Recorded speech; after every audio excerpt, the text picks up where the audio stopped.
Yo, what's up guys? It's Noah here. And in today's video, we're going to be breaking down the Week 13 Thursday Night Football Showdown slate on Draftkings. We got the Cowboys and the Saints playing this Thursday night. As always, guys, we're going to talk through this Showdown slate. We're going to kind of break down the player pool from top to bottom, really hit on all the guys I have interest in, all the guys that I think are playable on this Showdown slate, and then, towards the end of the video, we'll kind of talk through roster construction, how I'm looking to build out my lineups, who I like playing at captain, if we should be pairing any like quarterbacks and receivers, if we should be correlating our lineups a certain way, we can always discuss that as well towards the end of the video. But before we get started, guys, please do hit the like button down below. I do always appreciate all the likes. If you're new to the channel here, make sure you click that subscribe button as well. I'm trying to, still upload NFL content, even though we're kind of into, NBA season. We're in the swing of NBA season, and I do upload a lot of NBA videos on my channel. I'm still trying to get up NFL stuff as well, covering the Monday night, Thursday night showdown slates, still trying to make videos for the main slate as well. So if you enjoy these NFL videos, again, hit the like button, hit the subscribe button.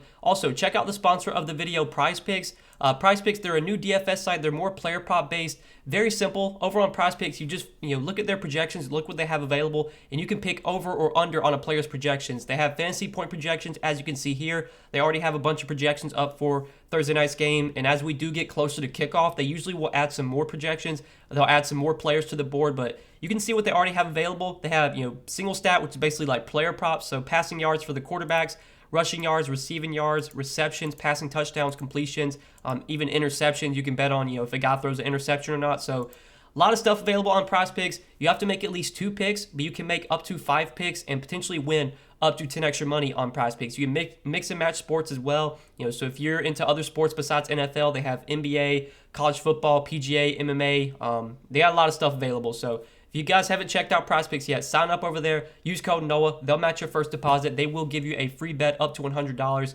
And you can take a look at their board for Thursday night's game. You can make some picks for yourself, potentially win up to 10 extra money on PrizePicks. So check them out, guys. Sponsor of the video. As always, huge shout out to PrizePicks. They've been great for me, great for my channel. I've been playing on PrizePicks pretty heavily these last few weeks, I should say, and it's been going well for the most part. I do always enjoy getting some action in for these primetime games, having something to sweat.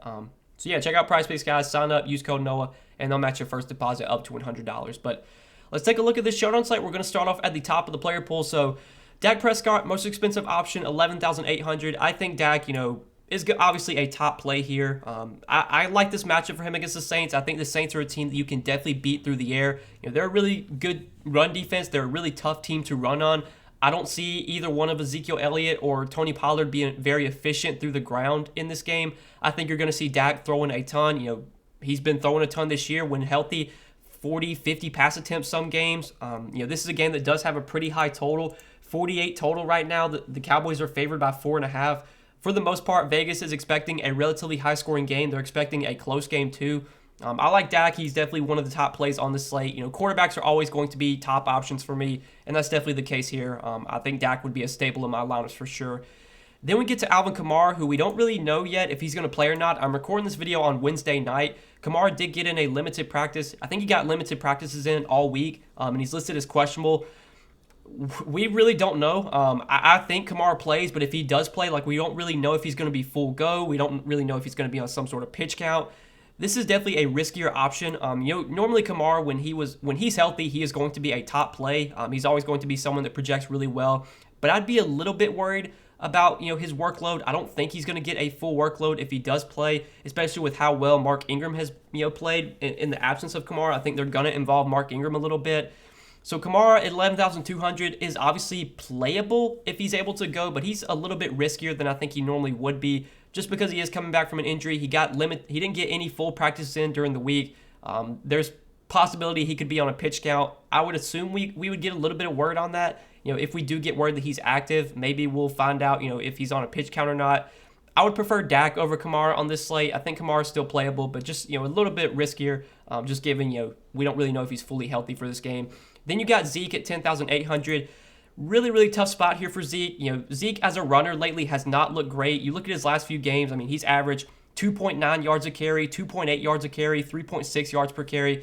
Hasn't been really efficient as a runner. He's been getting a lot of usage in the passing game, though, which we do like to see. On DraftKings, with it being full PPR scoring, getting running backs that can catch 5, 6, 7 passes, that's always going to make them viable. We know Zeke's going to get, all the goal line work for the most part. If they get down to the goal line, Zeke's normally going to be the guy punching it in.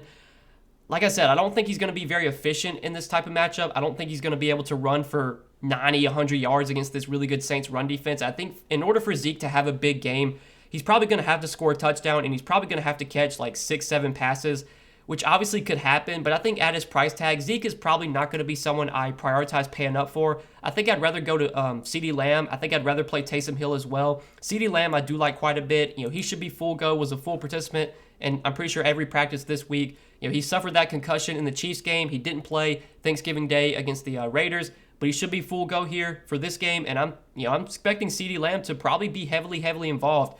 Amari Cooper is questionable for this game. Amari Cooper seems likely to play, but this is another scenario kind of like Kamara where we don't really know if Amari Cooper is fully healthy. We don't really know if Amari Cooper is going to see his normal amount of snaps. Is he going to be on some sort of pitch count? Is he just going to be out there as a decoy? Like, we don't really know, but we know CeeDee Lamb's fully healthy. I like the spot for him against the Saints. Again, the way you beat this Saints team is through the air. I think CeeDee Lamb, he'll probably play most of his snaps in the slot, and I don't think Marshawn Lattimore will travel to the slot. I think Lattimore just kind of stays on the outside, so he should be able to avoid, the Saints' top corner in Lattimore, assuming that Lamb's playing in the slot. At $10K, I think he's a really good pay-up option here, especially if Amari Cooper doesn't play. If Amari Cooper plays, I still think CeeDee Lamb's a great option just because I'm not expecting a full allotment of stats for Amari Cooper. I think he could be on a little bit of a pitch count. I think he maybe could be out there as a decoy. He's been dealing with COVID. He's been dealing with some injuries, I think, as well. So it's a tough situation. CeeDee Lamb is the Cowboys receiver that I definitely like the most between him and Gallup and Cooper. I mean, I would be playing CeeDee Lamb if I could. But then you get Taysom Hill, who is expected to start here over Trevor Siemian. I think Taysom Hill is a really good option too. Taysom Hill is a very mobile quarterback. He's a dual threat quarterback. Now he's also kind of coming back from an injury. He did not play in their last game against or Sunday night when they played the Bills. He was just kind of he was active, but he was just out there as like an emergency quarterback. He didn't touch the field. And normally Taysom Hill, even when he's not the starting quarterback, like he'd still be involved. We know they'll use Taysom Hill as a receiver. I know sometimes he'll play on special teams, like they just kind of play him everywhere. But he didn't play like any snaps last week, but he got a full practice in as well. And I'm pretty sure, reports were saying that he's feeling good heading into this game. I'm assuming, if they're going to put him out there as a starting quarterback, he's got to be fully healthy. Like, you're not going to put Taysom Hill out there if he's banged up. So I'm expecting Taysom Hill to be good to go. And with him starting at quarterback at 9,600, I think he's a really good option. I would probably rather play Dak if I could only play one of the two quarterbacks in this game, but I really like trying to play both quarterbacks. Taysom Hill, again, he's a dual threat guy, so he can give you upside through the air as a passer, and also he'll do a lot with his legs. We saw last year when they played the Falcons when Taysom started at quarterback, I think he threw for over 200 yards, and he also had like 50 rushing yards. I think he also had 2 rushing touchdowns last time he started at quarterback last year. We know they'll use Taysom Hill a lot near the goal line. I think that's another thing. Like Kamara, even if Kamara plays, it's a little bit riskier with Kamara just because if they get near the goal line, I don't think it's a guarantee that they're just going to hand it off to Kamara. I think they will probably do some stuff with Taysom Hill. They'll probably give him like some quarterback draws. We know he's a really good runner, so I'm a little bit scared about Kamara, as we already said earlier. I think Taysom Hill, though, is a really good option at 9,600. Both quarterbacks I like quite a bit in this game, Dak and Taysom Hill. But then again, Amari Cooper, next guy, tough to tell with Amari Cooper. He's listed as questionable. I'm assuming he plays, but he's been dealing with all kind of injuries like all season. He's coming back from COVID. He's coming back from an illness, so we don't really know if he's going to be on like a pitch count or anything. I think this illness has kind of been bothering him too. I think he's had like some symptoms. He hasn't been feeling great. I would definitely be worried a little bit about Cooper. I think Amari Cooper is definitely riskier than he normally would be. Amari Cooper is always kind of an injury-prone guy. Like, it seems like this guy's always hurt. With an illness, you never know how that's going to affect a guy. He could go out there, be fine, and play his full snaps. He could go out there, run a couple routes, and not feel good, and then, you're screwed at that point. So he is definitely a riskier play than he normally would be. I don't love Cooper on this slate, but again, it's a single-game showdown slate. Anything could happen. If you want to play Cooper because he's going to be low owned and you just hope he, it's good to go, hope he plays his full snaps, hope he puts up a big game, by all means, go ahead. But I don't have a ton of confidence in Amari Cooper here. I'd rather pay up for CeeDee Lamb. I'd rather go cheaper, honestly. Probably just play Michael Gallup, who's almost $2,000 cheaper, who we're going to talk about. But then you got Tony Pollard at 7,800. Tony Pollard, look, he's been great as a backup this year. He doesn't get a ton of opportunity, though, at his price tag, I guess.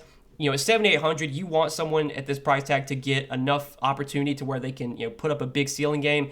In order for that to happen, you're going to need Tony Pollard to either one, like score a couple touchdowns, or two, you're going to need like a Zeke injury, which, I never want to bank on that. So Pollard at 7,800, I think you're just overpaying for him at this point. He's going to be low owned, I would assume. He's a really good running back. He's got a lot of talent, but when he's behind Zeke, he's just going to be splitting touches with Zeke, so it's really hard for him to have a big ceiling game. Last week he had like a kick return touchdown. That's the reason he put up so many DK points last week. Obviously, we can't bank on that happening again. I don't really like Tony Pollard at his price tag. If you want to, he's another guy if you want to play him for low ownership, it's fine, but he's not someone I'm very confident in. I think you're definitely overpaying for him at 7,800. Dalton Schultz at 7,600. Another guy that's kind of tough to go to on this slate, especially with CeeDee Lamb back, with Michael Gallup healthy, with Amari Cooper potentially back. How is Dalton Schultz, how is his targets going to line up with all these guys back? He probably doesn't see the 7-8 targets he's been getting the last few weeks. He probably sees 5-6 targets. I think he's a little bit overpriced as well. I think he's definitely another guy that's kind of, touchdown or bust. You're probably going to need him to get into the end zone to pay off this price tag. I don't think he's going to get enough targets, enough receptions, enough yards to put up a good game without scoring a touchdown. I'm kind of fine fading Dalton Schultz. I'd rather just play Michael Gallup for a little bit cheaper. Michael Gallup probably going to be close to an every down receiver here. We know they'll play Michael Gallup and Amari Cooper on the outside. They'll use CeeDee Lamb in the slot. I know last week Michael Gallup played over 90% of the snaps, saw 8 targets. He kind of started off really, really slow, but he he had a big reception, had a 40-yard reception in that Raiders game. I think he had a couple big catches late in the game. Finished with over 100 receiving yards last week with CeeDee Lamb and Amari Cooper both out. With CeeDee Lamb and Amari Cooper both expected to play today, that's going to cap the upside a little bit for Gallup, but he's still going to be on the field for 80-90% of the snaps most likely. He's still playing with a great quarterback in Dak Prescott. Is one of the better offenses as well. I do expect the Cowboys to be able to move the ball down the field pretty easily. I expect them to do a lot of their damage through the air. So I definitely like Michael Gallup at 6,800, especially if we get word that maybe Amari Cooper is not going to be 100%. Maybe Amari Cooper is going to be on a pitch count. That would just make me like Gallup even more. So I think Gallup's a really good play. Marquez Callaway at 6,400. Tough guy to go to at this price tag, especially with Taysom Hill at quarterback. I don't feel great about these Saints receivers. I think Taysom Hill can still have a good game just because he can do so much through the ground and he can get multiple rushing touchdowns. Taysom Hill could throw for 100 yards Thursday night and still score 18 Draftkings points just because he could get 60 rushing yards and 2 rushing touchdowns. I don't love any of these Saints receivers. I think Callaway, probably gets 4 or 5 targets. He feels a little bit overpriced, though. I would definitely just rather play Gallup for a little bit more. Going a little bit cheaper, you got Tre'Quan Smith. I think Tre'Quan Smith would be the one receiver I would go to if I had to roster any Saints pass catcher. Things are going to be a little bit different here with Taysom Hill at quarterback. But when Trevor Siemian was at quarterback, we saw him kind of locking on to take Tre'Quan Smith. Tre'Quan Smith has kind of been the number one receiver for the Saints this year when he's been healthy. With Michael Thomas, not playing right now, it's kind of been Tre'Quan Smith as the guy that's taken over. Now, none of these guys have a ton of upside. We haven't seen really great games from any of these Saints receivers this year, especially after Jameis got injured. With Trevor Siemian at quarterback, things have not looked great for any of these guys, but maybe things change with Taysom at quarterback. I don't really know.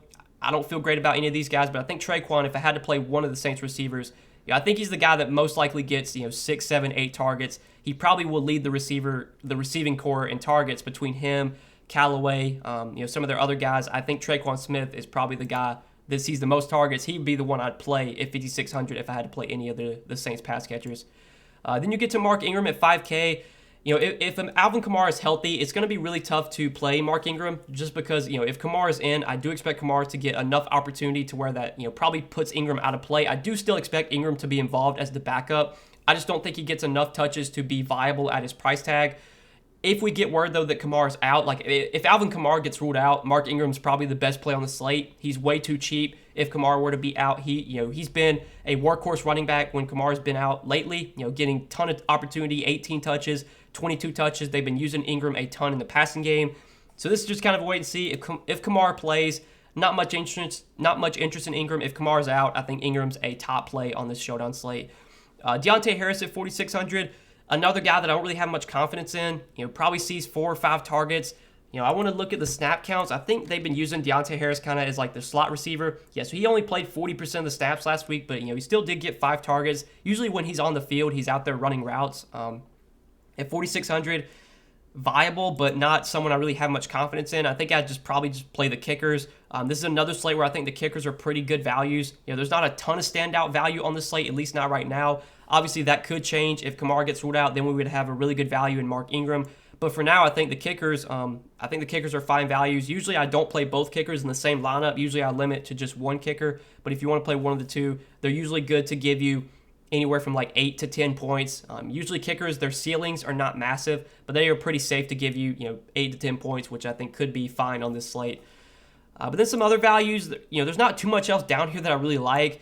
Nick Vannett, I don't think he played a ton of snaps last week, and even if he did, I think he was mainly out there just blocking. He really wasn't used as a pass catcher.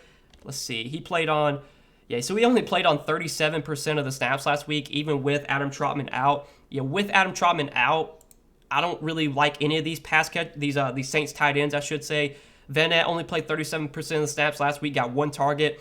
I think if I had to play one of them, it would be Juwan Johnson. So Juwan Johnson's like the guy that he's at least a solid pass catcher. We've seen him have some good games this year. I know he had one game early this year, I think, where he got 2 touchdowns, or he did have a touchdown early this season. He did have 2 touchdowns week 1 against Green Bay. Really hasn't done much all season, but he played on 42% of the snaps last week with Adam Trautman out. I think Juwan Johnson, 1,400, viable. Not a guy that I really have much confidence in, but if you're looking for a really cheap, punt play, dart throw, he's playable. Not much else though down here that I really like besides Noah Brown, who I do want to talk about. So we forgot to mention earlier that Cedric Wilson is out for this game, which is kind of important. Cedric Wilson, when Amari Cooper, CeeDee Lamb, and Michael Gallup are all healthy, Cedric Wilson's kind of the wide receiver 4 behind those guys. Now that he's out, I'm expecting Noah Brown to step in as the wide receiver 4. Noah Brown obviously saw a lot of opportunity last week with CeeDee Lamb and Cooper both out, got 9 targets, played on a ton of snaps.